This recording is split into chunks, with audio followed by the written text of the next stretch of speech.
এটা এই পার্কের এন্ট্রি গেট। দেখছেন কত সুন্দর সাজানো, দুপাশে কেমন ফুলের বাগান। পার্কে প্রবেশ করতে আপনারা পেয়ে যাবেন এমন একটি দোকান যেখানে আপনারা আপনাদের নিজের প্রয়োজনীয় জিনিসপত্র এখান থেকে সংগ্রহ করতে পারবেন। এখানে দেখছেন এটা চিড়িয়াখানা। আপনার বাচ্চারা অবশ্যই এই পাখিগুলো দেখে খুবই খুশি হবে। তাছাড়াও এখানে রয়েছে প্রশান্ত খেলার মাঠ বা বিভিন্ন ফ্রি রাইডস বা টিকিট প্রাইসের বিভিন্ন রকম রাইডস।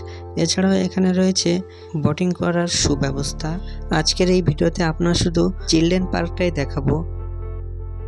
সবাই আশা করি সবাই অনেক অনেক ভালো আছেন। আজকে আমরা যাচ্ছি চন্দননগর ডিজনিল্যান্ড পার্কে। এই পার্কে কিভাবে আসবেন, কি কি দেখবেন, এর টিকিট প্রাইস কত, যাবতীয় তথ্য তুলে ধরা থাকবে এই ভিডিওতে। ভিডিওটি সম্পূর্ণ দেখতে থাকুন, ভিডিওর সাথে থাকুন। এটা এই পার্কের টিকিট কাউন্টার। টিকিট প্রাইস মাত্র 30 টাকা। আর এখানে কিন্তু সিঙ্গেল টিকিটও পাওয়া যায়। আপনারা এখান থেকে টিকিট কেটে নিয়ে এমনই সুন্দর একটি পথ ধরে সামনে এগিয়ে যাবেন। যারা বাইক নিয়ে আসতে চান তাদের জন্য এখানে আছে বাইকের পার্কিং। তারা এখানে বাইক রাখতে পারেন নিশ্চিন্তে। আর এই বাইক পার্কিংটা সম্পূর্ণ সিসিটিভি ক্যামেরায় নজরদারিতে থাকবে। আর দেখতে পাচ্ছেন এন্ট্রি পথটা কত সুন্দর, দুই সাইডে ফুলের বাগান আর মধ্যখান দিয়ে এমনই রাস্তা। এটা কিন্তু সত্যি মনোমুগ্ধকর। তো এর এক সাইডে রয়েছে কাপেল পার্ক আর এক সাইডে চিলড্রেন পার্ক। প্রথমেই আপনাদের সামনে পড়বে চিলড্রেন পার্ক। আমরা আজকে আপনাদের এই চিলড্রেন পার্ক সম্পর্কে বলবো, কাপেল পার্ক সম্পর্কে বলবো না। আপনারা বাচ্চাদের নিয়েও ভিডিওটা দেখতে পারেন, কোনো সমস্যা নেই। কারণ আজ এই ভিডিওতে আমরা শুধু চিলড্রেন পার্ক সম্পর্কেই বলবো।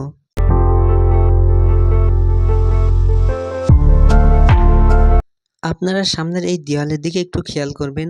এখানে কিন্তু বিভিন্ন ধরনের কার্টুন বা শিক্ষণীয় অনেক ছবি প্রিন্ট করা আছে, যেগুলো আপনার বাচ্চাদেরকে দেখাতে পারেন এবং এর মানেগুলো আপনারা বুঝাতে পারেন। যেহেতু ভিডিও বড় হয়ে যাবে, এই কারণে আমি এগুলো বিস্তারিত বলছি না। তো চলেন সামনে এগিয়ে যাই।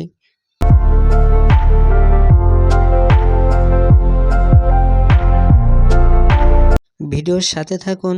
এখানে অনেক ছোট বড় খুঁটিনাটি বিষয় আছে। এই ভিডিওটা দেখলে সবই বুঝতে পারবেন আর সবই আপনাদের কাছে ক্লিয়ার হয়ে যাবে। আমি আগেই বলছিলাম যে এটি একটি কাপেল পার্ক। দেখছেন আমার সামনে দিয়ে একজোড়া কাপেল বাইরে চলে যাচ্ছে। কিছুটা পথ হেঁটে আসতেই আপনাদের সামনে পড়বে এই পার্কের নাম ডিজনিল্যান্ড পার্ক এবং তার পাশেই থাকছে 3 তলা বিশিষ্ট একটি বাড়ি। তো আমি সঠিকভাবে জানি না যে বাড়িটা কিসের জন্য।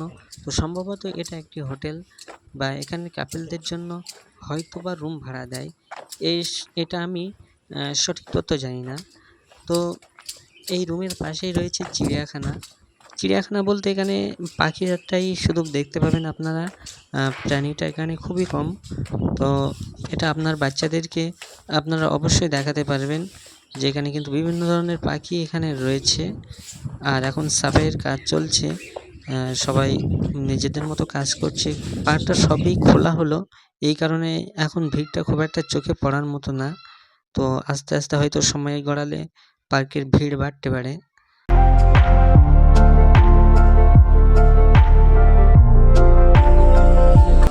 এখানে কিন্তু টয়লেটের সুব্যবস্থা আছে আর সম্পূর্ণ ফ্রি টয়লেটের সুব্যবস্থা আছে। আপনারা দেখতে পাচ্ছেন যে সামনে একটা ছোটোখাটো টয়লেট আছে, বেশ পরিষ্কার পরিচ্ছন্ন। আর এর পাশেই আছে খোলা ময়দান, বাচ্চাদের খেলার জন্য জায়গা। আপনারা দেখতে পাচ্ছেন এখানে বিভিন্ন রকম রাইডস রয়েছে, কোনোটা ফ্রি আবার কোনোটা টিকিট। তো যেহেতু এই মুহূর্তে পার্কটা খোলা হলো, সে কারণে যেগুলো টিকিটের মাধ্যমে চলে সেগুলো এখনও বন্ধ। আর এখানে বিভিন্ন রকম দোলনা, বিভিন্ন রকম ছোটোখাটো রাইডস আপনাদের বাচ্চাদের জন্য রয়েছে। তো এখানে আপনার বাচ্চারা খুবই সুন্দর খেলা করতে পারবে।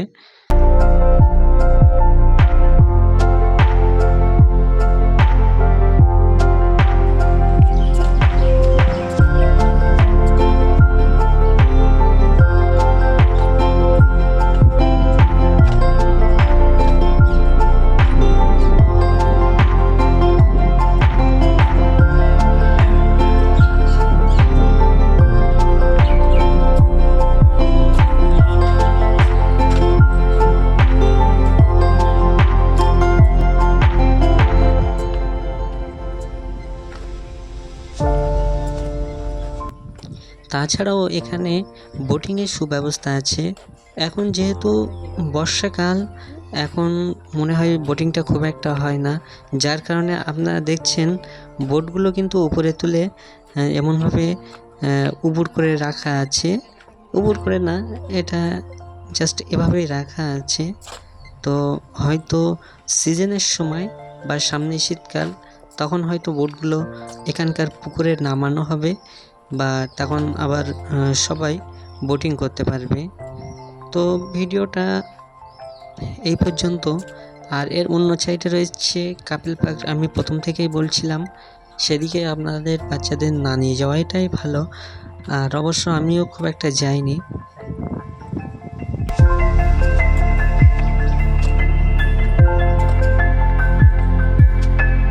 আজকের ভিডিওটা খুব একটা বড় করলাম না, ভিডিওটা এই পর্যন্ত। ভিডিও ভালো লাগলে একটা লাইক করে দিন, চ্যানেলে নতুন এসে থাকলে একটা সাবস্ক্রাইব করে দিন। ভিডিওটি কেমন হয়েছে অবশ্যই কমেন্টে একটু জ্ঞান দিয়ে দিন। আপনারা তো জ্ঞান দিতে একটু বেশি ভালোবাসেন, তো কমেন্টে এসে একটু জ্ঞান দিয়ে দিন, আপনাদের মতামত পেশ করুন। আমি চাইবো আপনাদের জ্ঞানটুকু গ্রহণ করতে এবং আপনাদের উপদেশ মতো চলতে। আগের ভিডিওতে আমার ভুলগুলো যেসব বন্ধুরা ধরিয়ে দিয়েছে তাদেরকে অসংখ্য ধন্যবাদ।